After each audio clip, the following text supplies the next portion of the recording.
absen 20.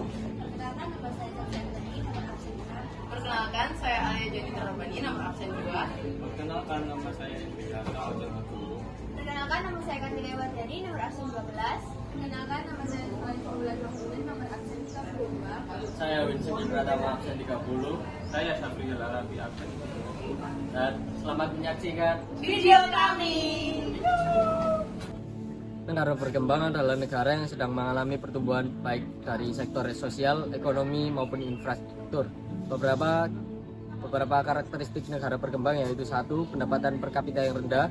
2. Tantangan dalam sektor pendidikan dan kesehatan. 3. Ketergantungan pada pertanian. 4. Tingkat kemiskinan yang masih tinggi. 5. Infrastruktur yang tidak memadai dan juga ekspor bahan mentah. Untuk berkembang, negara-negara ini perlu melakukan diversifikasi ekonomi, memperbaiki pendidikan dan kesehatan, serta membangun infrastruktur yang lebih baik. 1. Memiliki pendapatan per kapita yang sangat tinggi. 2. Pertumbuhan penduduk yang relatif lambat. Tingkat kemiskinan rendah. 4. Angka ketergantungan rendah. 5. Angka harapan hidup tinggi. Dengan ini, negara sekaligus benua Australia termasuk ke dalam negara yang maju dikarenakan memiliki ekonomi yang tertinggi di dunia, yakni urutan ke-19, dan memiliki pendapatan per kapita tertinggi di dunia, yakni urutan ke-9. Tidak hanya itu, benua Australia juga memiliki indeks IPM tertinggi, yakni urutan ke-4 di dunia, yang merupakan termasuk sistem pendidikan, ekonomi, pendapatan per kapita, serta kualitas hidup. Kerjasama antara negara maju dan negara berkembang banyak sekali jenisnya.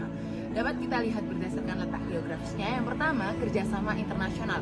Kerjasama internasional ini dapat diikuti oleh seluruh negara yang ada di belahan dunia. Lalu yang kedua adalah kerjasama regional. Kerjasama regional adalah kerjasama yang diikuti oleh negara-negara yang berada pada wilayah yang sama. Contohnya seperti kerjasama ASEAN yang berada di wilayah Asia Tenggara. Lalu yang ketiga adalah kerjasama antarregional. Kerjasama antarregional ini diikuti oleh 2 atau lebih lembaga ekonomi. Contohnya seperti kerjasama Uni Eropa dengan negara ASEAN. Selain itu, bentuk kerjasama juga dapat dilihat dari banyaknya negara peserta. Yang pertama adalah kerjasama bilateral. Kerjasama bilateral merupakan kerjasama yang diikuti oleh 2 negara. Contohnya seperti kerjasama JTFEK yang melibatkan negara Indonesia dengan negara Korea Selatan. Pada kerjasama ini tidak hanya membahas tentang ekonomi, namun juga membahas tentang pendidikan, sosial budaya, serta pertahanan keamanan. Yang kedua adalah kerjasama multilateral. Kerjasama multilateral diikuti oleh 2 atau lebih negara dan negara manapun bisa mengikuti kerjasama ini. Contohnya seperti IMF dan OPEC. Pada kerjasama ini tidak hanya membahas tentang ekonomi, namun juga membahas tentang sosial budaya dan juga pendidikan. Tak hanya itu, kerjasama antara negara maju dan negara berkembang juga dapat dilihat dari lapangan usaha yang sama dan juga tujuan yang sama. Yang pertama, lapangan usaha yang sama. Kerjasama ini dilatar belakangi oleh lapangan usaha yang sama pada bidangnya, contohnya seperti OPEC. Yang kedua, kerjasama yang dilatar belakangi oleh tujuan yang sama. Hal ini contohnya adalah ILO yang merupakan organisasi yang memperjuangkan ketenagakerjaan para anggotanya. Bentuk muka bumi di benua Australia terbagi menjadi 4 macam. Yang pertama yaitu dataran pantai atau coastal plains, yang kedua adalah dataran tinggi timur atau eastern highlands, dan yang ketiga adalah dataran rendah tengah atau central lowlands, dan yang terakhir adalah dataran pantai yang mengelilingi sepanjang Australia bagian timur. Bentang alam di benua Australia sebagian besar berupa gunung dan pegunungan yang tidak terlalu tinggi, seperti pegunungan pemisah besar atau dividing, pegunungan Harmsley, dan pegunungan McDonald. Selain itu, di benua Australia juga terdapat gurun yang sangat mempengaruhi keberagaman varietas flora, fauna, iklim, dan cuacanya, seperti gurun Gibson, gurun Victoria, dan gurun Tanami. Berikut adalah beberapa karakteristik benua Australia. Yang pertama adalah ras.